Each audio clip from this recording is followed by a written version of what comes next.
दोस्तों, कहानी की शुरुआत होती है फ्रैंक मॉरिस नाम के एक खूंखार अपराधी से, जिसे अल्कैट्रेज नाम की एक हाई सिक्योरिटी जेल में भेजा जा रहा है। असल में यह जेल समुद्र के बीच एक आइलैंड पर बनी थी, जहां से आज तक कोई कैदी भाग नहीं पाया था।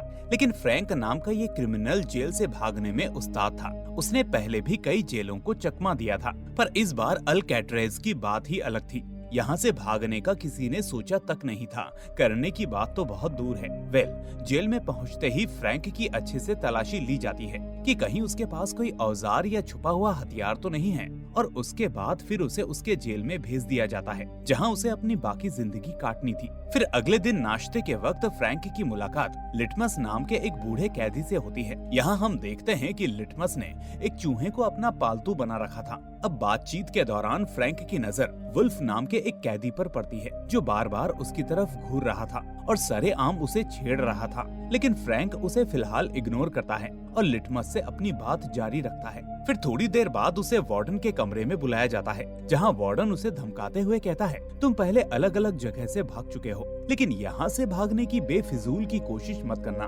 वरना सीधे मारे जाओगे। तुम जैसे ना जाने कितने आए और गए, पर कोई भाग नहीं पाया। अब फ्रैंक ऐसे रिएक्ट करता है जैसे वो ऐसा कुछ नहीं करने वाला। लेकिन इस लेक्चर के बीच फ्रैंक चुपके से वार्डन के कमरे में से एक नेल कटर चुरा लेता है। अब थी तो वो एक छोटी सी चोरी, पर वो जानता था कि अल्कैट्रेज जैसी जेल में ये बड़ा काम कर सकती है।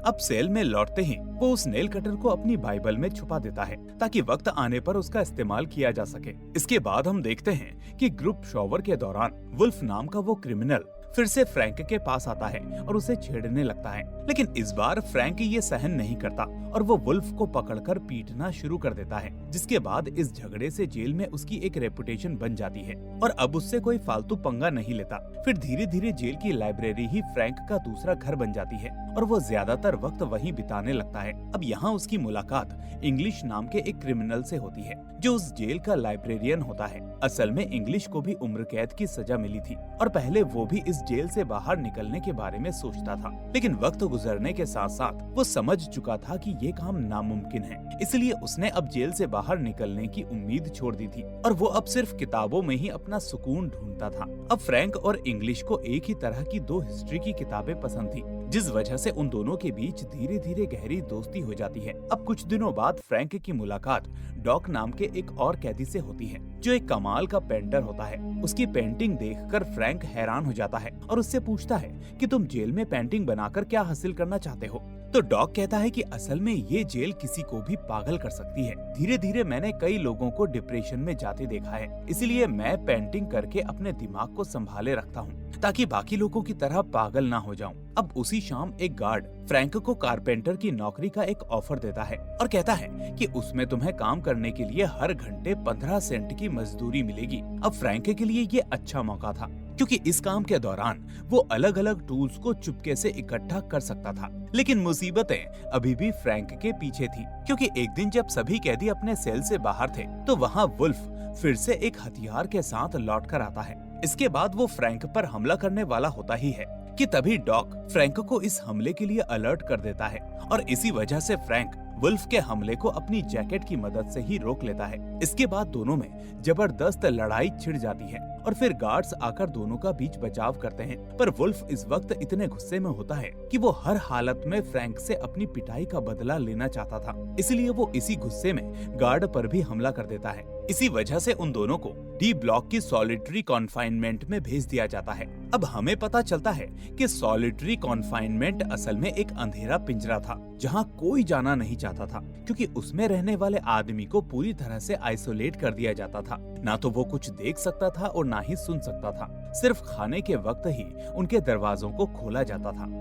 फ्रैंक इस सब से बहुत गुस्से में होता है, क्योंकि उसने ना तो वुल्फ से पहले से लड़ाई की थी और ना ही उसने गार्ड पर हमला किया था। ये सब काम वुल्फ का था, जबकि सिर्फ आत्मरक्षा की वजह से फ्रैंक को भी उसके साथ यहाँ डाल दिया गया था। अब पूरे 2 हफ्ते बीत जाते हैं, जिसके बाद उसे रिहा कर दिया जाता है और नए सेल में भेज दिया जाता है। अब उसके आते ही लिटमस अपने चूहे के जरिए एक वेलकम नोट भेजकर फ्रैंक को खुश करने की कोशिश करता है और फ्रैंक भी इससे थोड़ा रिलीफ महसूस करता है। इस वापसी के बाद फ्रैंक की दोस्ती अपने पड़ोसी चार्ली से भी हो जाती है, जो असल में एक बहुत बड़ी चोरी के लिए अपनी सजा काट रहा होता है। वो बताता है कि मेरी चोरी इतनी बड़ी नहीं थी कि मुझे ऐसी सजा मिले, लेकिन मैंने चोरी करके बॉर्डर क्रॉस करने की कोशिश की थी, जिसकी वजह से मेरा जुर्म बढ़ा दिया गया और मुझे इस बात का बहुत अफसोस है। खैर, अगले दिन हम देखते हैं कि वहाँ का वार्डन बिना बताए जेल का दौरा करने निकल पड़ता है और इसी दौरे में उसे एक सेल में बहुत सारी पेंटिंग्स दिखाई देती हैं, जिसमें उसे आखिर में अपनी पेंटिंग भी दिखती है। ये सब देखकर पहले तो उसे अच्छा लगता है और फिर वो गार्ड्स को वहाँ से सारी पेंटिंग्स हटाने का ऑर्डर दे देता है। अब डॉग को जब ये पता चलता है तो उसके होश उड़ जाते हैं, क्योंकि ये पेंटिंग्स उसकी जिंदगी थी और इन्हीं के सहारे वो इस जेल में अपनी जिंदगी काट रहा था। पर गार्ड्स के सामने वो मजबूर था, इसलिए वो बस उन्हें पेंटिंग्स ले जाते हुए देखता रहता है। उसी शाम फ्रैंक डॉग को समझाता है कि कोई बात नहीं, पेंटिंग ही तो थी, उसके लिए इतने निराश मत हो, जीना तो सभी को पड़ेगा, चाहे कुछ भी हो। पर डॉग असल में अंदर से टूट चुका था, इसलिए एक दिन जब वो कारपेंटरी का काम कर रहा होता है तो शिफ्ट के दौरान डॉग अपनी 3 उंगलियां काट लेता है और इस तरह वो उस वार्डन के खिलाफ अपनी बगावत का ऐलान कर देता है। अब गार्ड्स ये देखकर फौरन डॉक्टर्स को बुलाते हैं, जबकि फ्रैंक चुपचाप खड़े खड़े डॉग की हिम्मत को देखकर हैरान हो रहा होता है। फिर उसी रात अपनी सेल में बैठे बैठे अचानक फ्रैंक की नजर वेंट से निकले हुए एक कॉकरोच पर पड़ती है और उसे देखकर फ्रैंक को एहसास होता है कि शायद ये वेंट बाहर जाने का रास्ता हो सकता है, क्योंकि अंदर कहीं न कहीं से हवा आ जा रही है। तभी ये कॉकरोच यहाँ मौजूद है। इसी बीच इंग्लिश वहाँ आकर उसे बताता है कि असल में वार्डन ने डॉग की पेंटिंग्स इसलिए हटवाई थी क्योंकि उसे अपनी तस्वीर पसंद नहीं आई थी और इस बात से वो चिढ़ गया था। खैर, अब अगले दिन खाना खाते वक्त फ्रैंक की मुलाकात जॉन और क्लेरेंस नाम के 2 भाइयों से होती है और यहाँ हम नोटिस करते हैं कि ये दोनों भाई उसे एक पुरानी जेल से पहचानते थे। अब इस बातचीत के दौरान वो दोनों भाई फ्रैंक से अल्कैट्रेज की सिक्योरिटी का जिक्र करने लगते हैं और कहते हैं कि ये जगह चारों तरफ समुद्र से घिरी हुई है, ऊपर से अगर भागा भी जाए तो समुद्र ज्यादा दूर तक जाने नहीं देगा, इसलिए भागने का कोई रास्ता नहीं, ये नामुमकिन है। इसलिए उनके मुताबिक यहाँ से निकलने का सपना देखना भी बेकार है और अब सभी को अपनी पूरी जिंदगी यहीं काटनी पड़ेगी। लेकिन उन दोनों की ये बातें फ्रैंक के दिमाग में एक आइडिया बो देती हैं और वो अब खुद को चैलेंज करते हुए इतिहास बनाने के बारे में सोचने लगता है। यानी वो इस अल्कैट्रेज से भागने वाला पहला कैदी बनना चाहता था। तो अब वो अपनी प्लानिंग के बारे में सोचने लगता है और अपना पहला कदम उठाता है। वो उसी रात वार्डन के कमरे से चुराए गए नेल कटर से अपने सेल की ग्रिल के आसपास सीमेंट खुरचना शुरू कर देता है। फिर जैसे ही उसे गार्ड्स की आहट सुनाई देती है तो वो फौरन उस नेल कटर को अपनी बाइबल में छुपाकर उसे पढ़ने का नाटक करने लगता है और इस तरह ये सिलसिला चलता रहता है और गार्ड्स को कोई शक नहीं होता। फिर धीरे धीरे समय के साथ साथ उसकी मेहनत रंग लाती है और उस ग्रिल के आसपास की सीमेंट कमजोर होने लगती है। खैर, अब मुलाकात के दिन इंग्लिश और चार्ली अपने अपने परिवार से मिलने जाते हैं। यहाँ इंग्लिश अपनी बेटी से बात करने में हिचकिचाता हुआ दिखता है, क्योंकि उसकी बेटी उसकी गैर मौजूदगी में बड़ी हो गई थी और उसे अपनी बेटी का बचपन ना देख पाने का बहुत अफसोस होता है। वहीं दूसरी तरफ चार्ली की वाइफ उसे देखकर बहुत इमोशनल हो जाती है और उसे बताती है कि माँ की तबीयत ठीक नहीं है और डॉक्टर्स का कहना है कि उनके पास बस कुछ ही महीनों का वक्त है, इसलिए मैं कोर्ट से बात करूंगी कि वो तुम्हें माँ से मिलने का कुछ समय दे दें। अब चार्ली अपनी वाइफ से तो कुछ नहीं कहता, लेकिन अपनी माँ के बारे में सुनकर उसके मन में भी अब इस जेल से भागने की इच्छा घर करने लगती है।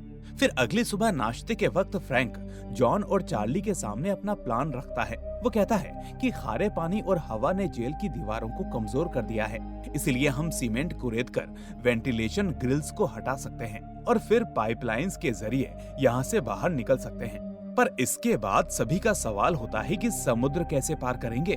तो फ्रैंक कहता है कि क्लेरेंस कपड़े के डिपार्टमेंट में काम करता है, वो धीरे धीरे रेनकोट और रबर सीमेंट चुराकर इकट्ठा करता रहेगा और मैं उससे लाइफ बोट और जैकेट बना लूंगा, जिससे हम लोग आसानी से किनारे तक पहुंच जाएंगे। तुम लोग सिर्फ मुझ पर भरोसा करो और जैसा मैं कहता हूँ बिल्कुल वैसा ही करो।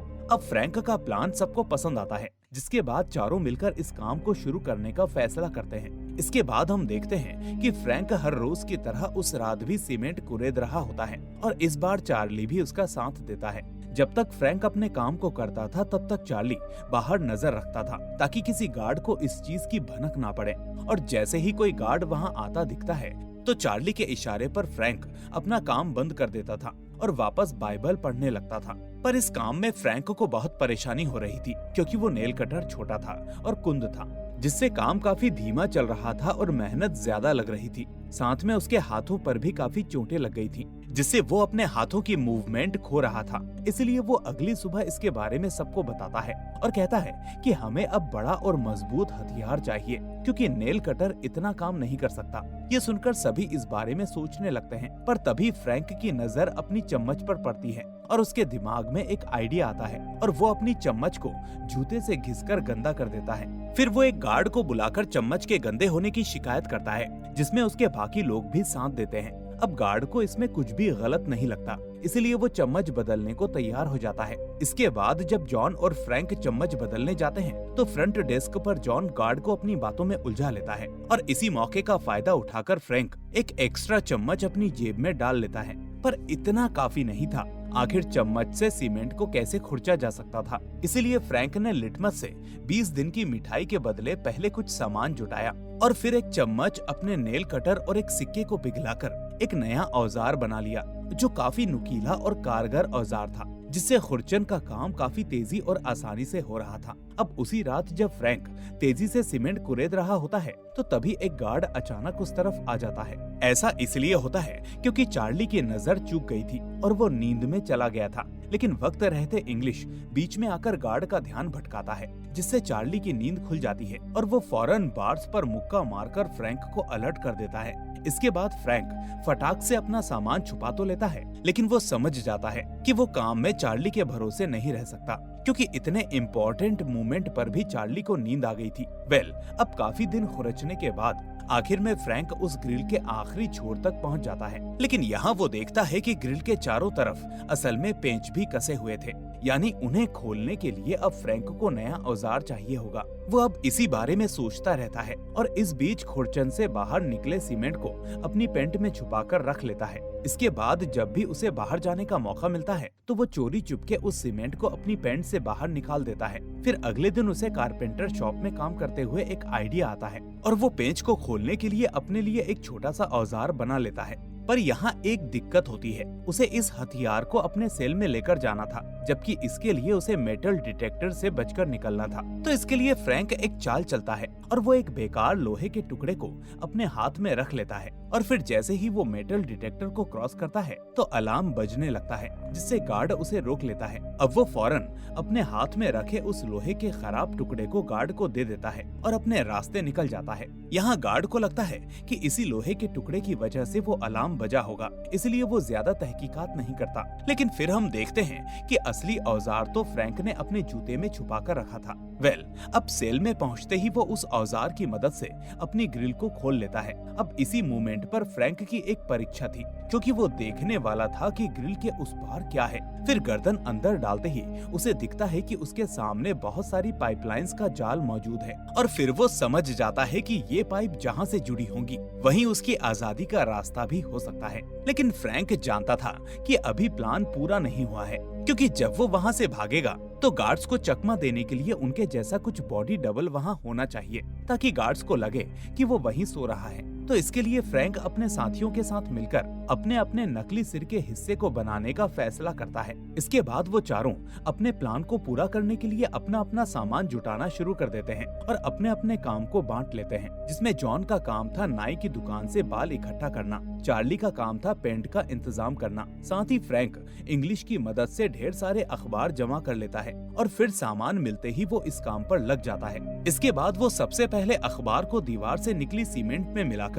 खोपड़ी का ढांचा बनाता है और उसके ऊपर पेंट और बाल लगाकर नकली सिर तैयार कर लेता है, जिससे वो गार्ड्स को चकमा देने वाला था। फिर चार्ली भी ग्रिल्स जैसी दिखने वाली नकली जालियां बना लेता है, ताकि भागते वक्त असली ग्रिल्स की जगह ये नकली ग्रिल्स लगाई जा सके और कोई उस पर शक न करे। अब इसी बीच एक रात फ्रैंक अकेले ऊपर जाने की कोशिश करता करता है ताकि आगे के रास्ते को समझ सके। इसके लिए वो सबसे पहले गार्ड्स को चकमा देने के लिए उसी नकली खोपड़ी और ग्रिल्स का इस्तेमाल करता है और फिर अंदर जाकर उस पाइपलाइन के सहारे से ऊपर पहुंचता है। अब यहाँ पर उसे ऊपर एक लोहे का दरवाजा मिलता है, लेकिन अकेले वो उस तक पहुँच नहीं सकता था।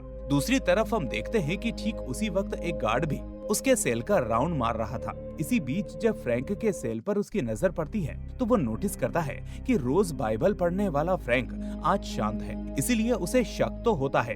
लेकिन तभी उसे वो सिर दिख जाता है, जिससे उसे लगता है कि फ्रैंक शायद सो रहा है और इसी तरह उस नकली सिर की वजह से वो लोग बच जाते हैं। लेकिन उस दरवाजे की वजह से फ्रैंक डिसाइड करके सभी को बताता है कि हमें अपने प्लान में कुछ बदलाव करने पड़ेंगे। पर अगली सुबह फ्रैंक और चार्ली पिछले हादसे पर बात करते हैं और जॉन और क्लेरेंस भी उनसे कहते हैं कि हमने भी अपनी नकली खोपड़ियां बना ली हैं। तो ये सुनकर चारों फिर से इसी प्लान के साथ आगे बढ़ने का फैसला करते हैं। इसलिए अब उसी रात जॉन और चार्ली लोहे के दरवाजे तक वापस जाते हैं और एक दूसरे की मदद से उस दरवाजे को पकड़ लेते हैं। पर यहाँ उन्हें लगता है कि इसे काटा जा सकता है, लेकिन इसके लिए उन्हें कोई एडवांस टूल्स चाहिए होगा। इसलिए अगले दिन म्यूजिक क्लास में फ्रैंक की नजर एक पुराने पंखे पर पड़ती है और यहाँ उसे एक आइडिया आता है कि इससे वो औजार बनाया जा सकता है जिससे वो दरवाजे को काट सकते हैं। इसलिए अब वो अपनी सारी मिठाई देकर लिटमस से एक सौदा करता है और उस पंखे को इंस्ट्रूमेंट बॉक्स में छुपाकर बाहर ले आता है। इसके बाद जल्दी से फ्रैंक उस पंखे को एक धारदार औजार में बदल देता है और फिर वो दोनों वापस उसी लोहे के दरवाजे पर लौट आते हैं। अब यहाँ वो उस नए औजार की मदद से उस दरवाजे को काटने लगते हैं, जिससे बीच बीच में गार्ड्स को कुछ शोर भी सुनाई देता है। लेकिन गार्ड्स इस चीज को नजरअंदाज कर देते हैं और तब तक इन लोगों का रास्ता तैयार हो जाता है। फिर सभी दोस्त मिलकर मंगलवार की रात को अल्कैट्रेज से भागने का प्लान बनाते हैं, क्योंकि मंडे को नाइट में सभी कैदी और मुजरिम मूवीज देखकर अपनी सेल्स में जाते थे, जिसके बाद गार्ड्स भी थोड़े बेफिक्र हो जाते थे। लेकिन यहाँ इन लोगों को क्या पता था कि ये चीज इतनी भी आसान नहीं होने वाली। फिर मंगलवार को सुबह नाश्ते के वक्त फ्रैंक डॉग की याद में टेबल पर एक फूल रखता है तो वार्डन की नजर उस पर पड़ जाती है और वो फौरन आकर उस फूल को मसल देता है और फ्रैंक को जेल के नियम की याद दिलाने लगता है। अब ये देखकर बाकी सब तो चुप रहते हैं, लेकिन इससे लिटमस को सबसे ज्यादा गुस्सा आता है। अब वो गुस्से में वार्डन पर हमला करने के लिए आगे बढ़ता है, पर तभी उसे हार्ट अटैक आ जाता है और वो नीचे गिर जाता है। इसके थोड़ी देर बाद वार्डन फ्रैंक के सेल की तलाशी लेने को कहता है, लेकिन वहाँ उसे कुछ नहीं मिलता। पर वो इससे और चिढ़ जाता है और फ्रैंक और चार्ली के सेल को बदलने का ऑर्डर दे देता है। अब उधर वुल्फ भी सॉलिटरी कन्फाइनमेंट से छूट चुका होता है और वो फिर से फ्रैंक पर हमला करने को तैयार बैठा होता है। पर जैसे ही इस बार वो आगे बढ़ता है तो इंग्लिश उसे रोक लेता है। अब उस रात फ्रैंक, जॉन और क्लेरेंस पाइप में मिलने का प्लान बनाते हैं, जबकि लास्ट टाइम पर चार्ली घबरा जाता है और भागने के इस प्लान से पीछे हट जाता है। अब फ्रैंक उसे काफी समझाता है, लेकिन चार्ली फिर भी आगे बढ़ने की हामी नहीं भरता,